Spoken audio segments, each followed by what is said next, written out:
Chief justice Kashif ईसा की retirement पर full court reference. अपने अलविदाई खिताब में कहा, फुल कोर्ट में शिरकत करने वालों का मशकूर हूँ, जो नहीं आते उनका भी शुक्रिया अदा करता हूँ। मेरी आज़ादी में कुछ घंटे रह गए, हम कागजों पर चलते हैं, सच क्या है अल्लाह ही जानता है। अपने दौर में बार और बेंच से बहुत कुछ सीखा, हो सकता है हमने कुछ फैसले गलत किए हों।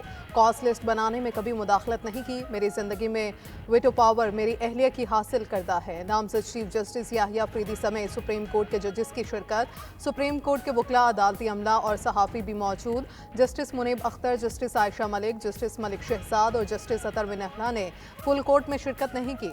जस्टिस मंसूर अली शाह उम्रा अदायगी के लिए बैरून मुल्क हैं।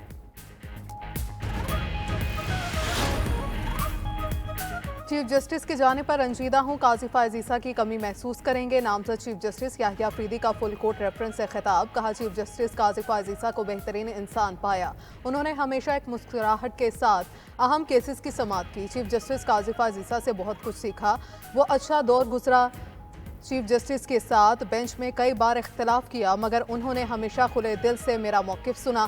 नामजद चीफ जस्टिस याहिया अफरीदी कल अपने ओहदे का हल्फ उठाएंगे। हल्फबरदारी तकरीब कल सुबह 11 बजे ऐवान सदर में होगी। सदर मुमलिकत आसिफ अली जरदारी नामजद चीफ जस्टिस से हल्फ लेंगे। तकरीब के तमाम इंतजामात मुकम्मल।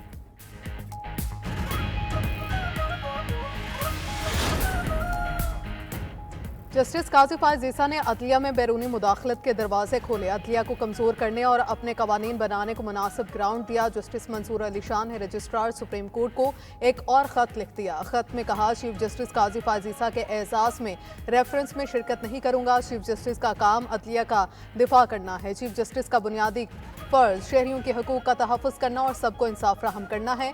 जस्टिस कासिफ ईसा ने अदलिया में बैरूनी मुदाखलत रोकने के बजाय उसके दरवाजे खोले। उन्होंने मुदाखलत रोकने के लिए जज्बा दिखाया और ना ही इखलाकी जुर्रत का मुजाहरा किया।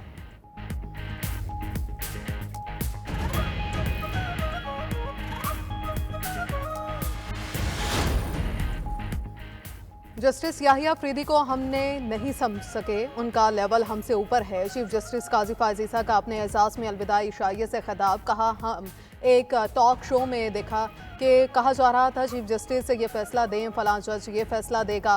फुल कोर्ट में सब जजेस मौजूद थे, सबके बारे में अंदाज़ा लगाया जा रहा था, मगर जस्टिस याहिया अफरीदी के बारे में कहा गया कि उनका कुछ नहीं कह सकते, फैसला क्या देंगे। सुप्रीम कोर्ट समझ गए कि मगर जस्टिस याहिया अफरीदी को कोई नहीं समझ पाया। मज़ीद कहा, मुझे तकरीब में जल्दी पहुंचने की आदत है, लेकिन जस्टिस नईम अफ़गान ने कहा, तकरीब में हजामत करा कर आइएगा। हजामत कराने गया तो एक नौजवान फेशियल करा रहा था, जिससे ताख़ीर हो गई। इशाइये में जस्टिस मुनीब अख्तर, जस्टिस अतर मिनहला, जस्टिस आयशा मलिक और जस्टिस शाहिद वहीद ने शिरकत नहीं की।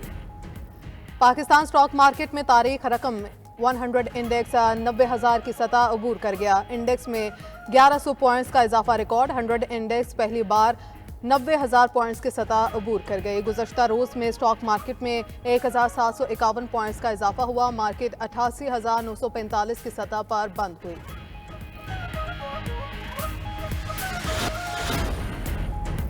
बानी पीटीआई की बहनों अलीमा खान और असमा खान की रिहाई की रोबकार जारी। रोबकार इंसदादी दहशतगर्दी अदालत के जज अबुल हसना जुल्करनैन ने जारी की।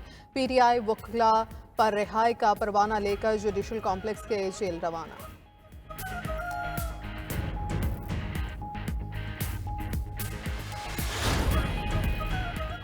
बानी पीटीआई से वकला की मुलाकात पर पाबंदी पर तौहीन अदालत का केस। इस्लामाबाद हाई कोर्ट के जस्टिस सरदार एजाज इसहाक खान ने फैसल चौधरी की दरख्वास्त निपटा दी।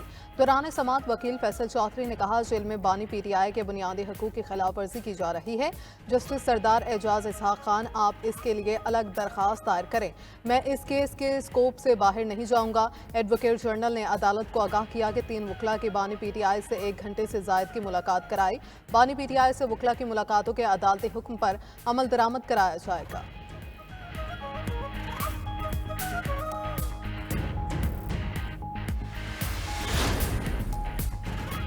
हुकूमत ने पार्लियामान को रबड़ स्टैंप बना दिया। पहली मरतबा अदालत के अंदर नई अदालत कायम की गई। चेयरमैन बैरिस्टर गौहर का आईनी तरमीम में वोट देने वाले अरकान को पार्टी से निकालने का ऐलान। कहा 4 MNAs और 2 सेनेटर्स को शोकोस नोटिस जारी कर दिए। जल्द कार्रवाई होगी।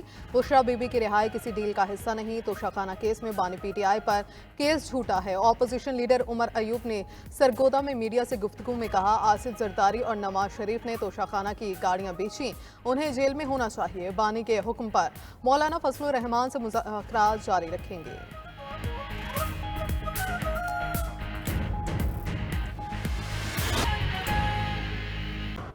जबकि चीफ जस्टिस काजी फ़ाइज़ ने इशाइये में ताख़ीर से पहुँचने की वजूहात भी बयान की। कहा कि उनके ताख़ीर से पहुँचने की 2 वजूहात हैं। एक वजह जस्टिस नईम अख्तर अफ़गान है। जस्टिस नईम अख्तर अफ़गान ने कहा कि आपकी पहले हिजामत होगी, फिर आप आइएगा। मैं हिजामत के लिए गया मगर वहाँ एक बंदा फिशल करवा रहा था जो कभी ख़त्म ना होने वाला था।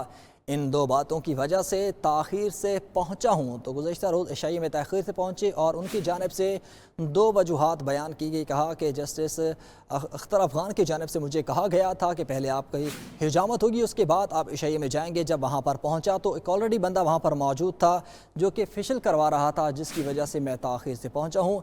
मैं हिजामत के लिए गया तो वहाँ पर एक बंदा फिशल करवा रहा था जो कभी ख़त्म ना होने वाला था। जबकि जस्टिस मंसूर अली शाह ने रजिस्ट्रार सुप्रीम कोर्ट को ख़त लिख दिया। चीफ जस्टिस काजी फ़ाइज़ ईसा के अलविदाई फुल कोर्ट रेफरेंस में शिरकत ना करने की वजूहात बता दी। जस्टिस मंसूर अली शाह का ख़त में कहना था कि उन्होंने ओवर स्टेपिंग पर साबिक चीफ जस्टिस साकिब निसार का फुल कोर्ट रेफरेंस भी अटेंड नहीं किया। वो चीफ जस्टिस काजी फ़ाइज़ ईसा के फुल कोर्ट रेफरेंस में भी शिरकत नहीं करेंगे। काजी फ़ाइज़ ईसा के अलविदाई रेफरेंस में शामिल ना होने की वजूहात मज़ीद परेशान कुन हैं। चीफ जस्टिस का किरदार अवाम के हकूक़ का तहफ़्फ़ुज़ होता है। चीफ जस्टिस का काम अदलिया का दिफा करना है। तफसीलात बताएंगे हमारे नुमाइंदा अकील अफजल हमारे साथ मौजूद हैं। अकील बताइए ख़त में मज़ीद क्या लिखा गया है? जी बिल्कुल, जस्टिस मंसूर अली शाह ने अपने ख़त में चीफ जस्टिस काजी फ़ाइज़ ईसा को कड़ी तनकीद का निशाना बनाते हुए मौक़िफ़ अपनाया है कि ऐसे दौर का जश्न मनाने से ये पैगाम जाएगा कि एक चीफ जस्टिस अपने इदारे से बेवफाई कर सकता है, इसकी ताकत को कमज़ोर कर सकता है। मुझे अफसोस है कि मैं अपने ज़मीर की आवाज़ सुनकर ऐसे चीफ जस्टिस के रेफरेंस के लिए खड़ा नहीं हो सकता। जस्टिस मंसूर अली शाह ने मजीद कहा कि चीफ जस्टिस का हकीकी किरदार तमाम लोगों की हिफाजत करना है, अदलिया की आज़ादी का दिफा करना और सबके लिए इंसाफ को यकीनी बनाना। चीफ जस्टिस काजी फ़ाइज़ ईसा शुतुरमुर्ग की तरह अपने सर को रेत में दबाकर अदलिया पर बैरूनी असरात और दबाव के सामने बेहिस्सा और बेनियाद रहे। मुदाखलत के खिलाफ दीवार बनने के बजाय उन्होंने दरवाजे खोल दिए और अदलिया के मुकद्दस किरदार और ताकत एक चेक और बैलेंस के तौर पर होता है, इससे उन्होंने इनहराफ किया। ये भी कहा है कि उन्होंने ना तो अदलिया का दिफा करने के लिए हौसला दिखाया और ना ही इखलाकी ताकत। और जस्टिस मंसूर अली शाह ने इस खत में ये भी कहा है कि उन्होंने इससे पहले साबका चीफ जस्टिस मियां साकिब निसार के भी रेफरेंस में इसी वजह से शिरकत नहीं की थी कि उनकी जानिब से भी ओवर स्टेपिंग की गई थी। जी अच्छा अकील, जस्टिस मंसूर अली शाह कल जो नौमुंतखब चीफ जस्टिस हैं उनकी जो तकरीब हल्फ बर्दारी होगी उसमें भी शिरकत नहीं करेंगे?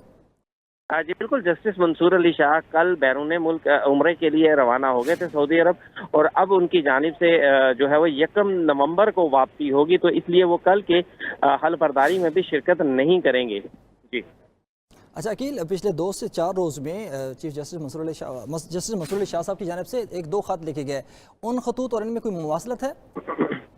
देखें, जस्टिस मंसूर अली शाह की जानिब से जो खतूत लिखे गए, पहला खत उनकी जानिब से था सुप्रीम कोर्ट ऑफ पाकिस्तान की प्रैक्टिस एंड प्रोसीजर कमेटी और मुकदमात को न सुनने के हवाले से। पहले खत में उनकी जानिब से बड़ा वाज़ेह तौर पर यह मौक़िफ़ अपनाया गया कि जब तक सुप्रीम कोर्ट का फुल कोर्ट इस प्रैक्टिस एंड प्रोसीजर एक्ट के हवाले से कोई फैसला नहीं करता और यहाँ ओरिजिनल कमेटी बहाल नहीं की जाती जिसमें जस्टिस मुनीब अख्तर और जस्टिस मंसूर अली शाह शामिल थे, तब तक वो इस कमेटी की जानिब से बनाए गए जो खसूसी बेंच होंगे उनमें मुकदमात नहीं सुनेंगे। साथ ही उन्होंने ये भी कहा कि आवाम की मुश्किलात के पेश नज़र तहाँ वो आम मुकदमात को सुनते रहेंगे। फिर आज जो दूसरा खत उनकी जानिब से लिखा गया वो बुनियादी तौर पर उन्होंने चीफ जस्टिस काजी फ़ाइज़ ईसा के किरदार पर तनकीद करते हुए उन्हें इस बात का जिम्मेदार ठहराया है कि चीफ जस्टिस काजी फ़ाइज़ ईसा के बतौर चीफ जस्टिस जो किरदार था उससे अदलिया कमज़ोर हुई और उसकी वजह से ही वो आज इनके फुल कोर्ट रेफरेंस में भी शरीक नहीं हो रहे। 2 खतूत जो हैं वो गुज़िश्ता 2 से 3 रोज़ में जस्टिस मंसूर अली शाह के लिखे गए सामने आए हैं और इन खतूत में बुनियादी तौर पर चीफ जस्टिस काजी फ़ाइज़ ईसा को ही तनकीद का निशाना बनाया गया है। जी ठीक है अकील अफजल, बहुत शुक्रिया, आप तफसीलात से आगाह कर रहे थे।